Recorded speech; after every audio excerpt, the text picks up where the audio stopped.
the church and human rights. If we are talking about the church and human rights, it is important for each one of us to visit the person and message of Jesus Christ himself. When Jesus began his public ministry, what he did was, in that synagogue, was to open the scroll, and from the holy book he read those words: "The Spirit of the Lord is upon me. He has sent me to give the good news to the poor, to tell prisoners that they are prisoners no more, to set the downtrodden free." We have to understand human rights in this kernel of Christianity, when Jesus, through word and deed, shows us that he takes a side for the poor, for the marginalized, those who are imprisoned, those who belong to the scum of the earth. And he manifested this in several ways. In a very classic example, we read in the Bible of that woman caught in adultery. Jesus arrives on the scene just as those makers of the law, as according to their law, are about to stone that woman to death. Jesus takes a stand on behalf of the woman. He doesn't condone the sin, but he very clearly tells those people who are ready to stone her, to kill her, that those of you without sin, let him cast the first stone. Here Jesus clearly tells us that when there is sin in the world, he takes a stand, definitely not for that sin, but the fact that the sin has much larger connotations. It is in a way structural. It exploits. The woman here, in this case, becomes a victim, and he very clearly takes a stand for her rights. The question Jesus is asking at that time to his society, and very particularly to the men: what about that other part of that sin? Those who forced this woman into adultery, where are they, and why have they not been accused? And later on, in every single parable of his, when he speaks to the people, he speaks about what their life should exemplify. Exemplify, in a way, being the light of the world, the leaven in the dough, the salt of this earth. And in that famous parable of the Last Judgment, he tells us very clearly the story about the sheep and the goats. And those who take a stand on behalf of the poor, the marginalized, the lonely, the naked, those imprisoned, are welcomed into that eternal happiness, while those who do not take a stand are condemned to eternal damnation. And people on both sides will ask, "Lord, when did we see you hungry and naked and in prison?" And Jesus answers them in no uncertain terms: "Unless you do it, whenever you did it to the least of my brothers and sisters, you did it unto me. Or whenever you did not do it to the least of my brothers and sisters, you did not do it unto me." Catholic social teaching has always, in several ways, integrated and mainstreamed the person and message of Jesus. We see it very clearly from the time Pope Leo XIII wrote the Rerum Novarum in 1891, very clearly taking a stand for the workers of the world. It's about the dignity of work. It's about a revolution, the change we need to bring about. Vatican II, in Gaudium Spes, in that whole decree on human dignity, talks about the need and importance of the church, and what the church has been showing throughout, of identifying herself with the suffering of this world, with the hopes and anxieties, with the joys of the people of the modern world. And that, around that very time, John 23rd writes Pacem Terris. He says, in the context of what is happening in our world today, we need peace. But peace is not something in isolation. he very clearly re-emphasizes that peace has to be built on a framework of respect, of dignity, of equality and justice. Only then we will have lasting and enduring peace.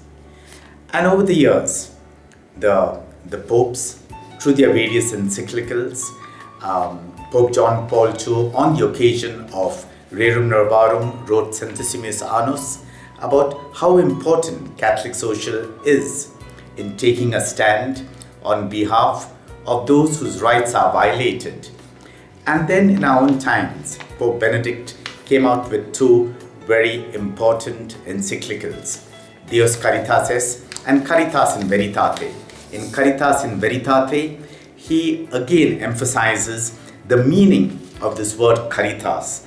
As he says, love, caritas, is an extraordinary force which leads people to act for courageous and generous engagement in the field of justice and peace. Love is not something wishy-washy. It is not that I love you, you love you, you love me kind of thing that we see, maybe in a movie.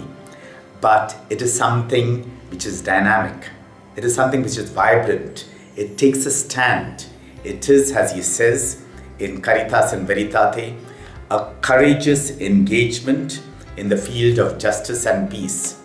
And as recently as last year, Pope Francis wrote that very powerful apostolic exhortation, which was promulgated to the world on November 24th, 2013, Evangelii Gaudium, in which he clearly spells out that in order to live the good news of the gospel, in order to be a true witness and disciple of Jesus, we have to, in a way, mainstream human rights, mainstream the gospel of inclusion, try to bring the good news of what is written in the gospel, the person and message of Jesus, to every single person by taking a stand on behalf of the poor and the marginalized, by responding to the poorest of the poor, by fighting against this global economy which is market-driven, which excludes vast sections of the society.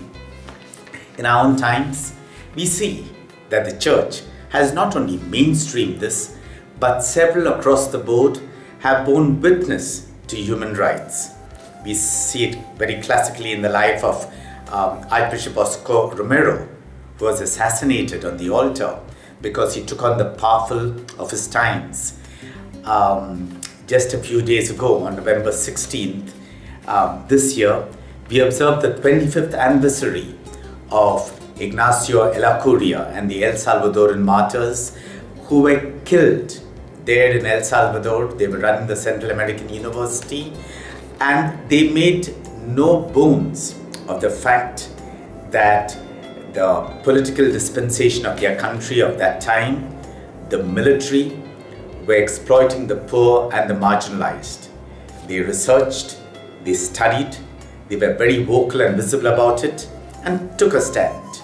The military and the political dispensation of that country did not like them, and in a cold-blooded murder, they killed 9 of them, 7 Jesuits and 2 laywomen who were there helping out in the Jesuit residence there in San Salvador. And we have had several others over the years. Here in India, we have people like A.T. Thomas and so on, who have taken a stand on behalf of the tribals. There are those who have identified themselves with tribal movements, who have been identifying themselves with fighting against, these huge mega projects like the Narmada Dam. There are lots of Jesuits and other church leaders from different congregations. There are laymen and women who have taken a stand on behalf of the environment, the serious ecological degradation that is taking place, which very systematically erodes the rights of people. We have seen church institutions and so on closed down in 1984 in the wake of the assassination of Indira Gandhi. Some of us were studying there in Vidyajyoti, and Vidyajyoti stopped its theology classes to be able to run the relief camps and to respond to the genuine needs and the pain, the trauma, the suffering of the Sikh community that was butchered, that was bruised in the aftermath of the assassination of Prime Minister Indira Gandhi. And we responded because we believed that as citizens of India, they had rights. In 2002, we had the Gujarat carnage, where we have had about 2,000 or more Muslims from Gujarat that have been butchered. And this we know has been very, very cleverly orchestrated by the ruling dispensation, presided by the one who was ruling the state at that time. People were targeted, women were raped, their houses were burnt, before that looted, and several of men, women and children were murdered in one of the greatest crimes against humanity in this country. The church in Gujarat and also in other parts of India really took a stand about this. And the church personnel, individuals and collectives, communities really felt that whoever is affected is not a Muslim, is not a Sikh, is not a Hindu, but my brother, my sister, just as Jesus wanted us to refer to the other person. And this is what Pope Francis speaks about in Evangelii Gaudium, the need for inclusiveness. When he went to that little island, Lampedusa,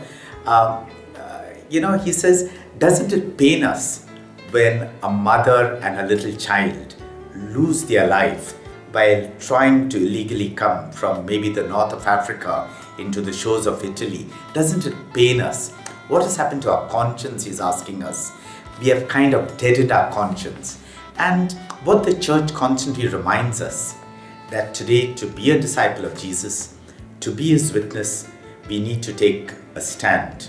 Not mere lip service, not mere big talks, not sermons from the pulpits, but clearly identify ourselves with those groups, with those individuals, the communities who are marginalized, who are vulnerable, who are the subalterns of our society. Unless we truly continue to identify with these people, we will truly not be called witnesses or disciples of Jesus.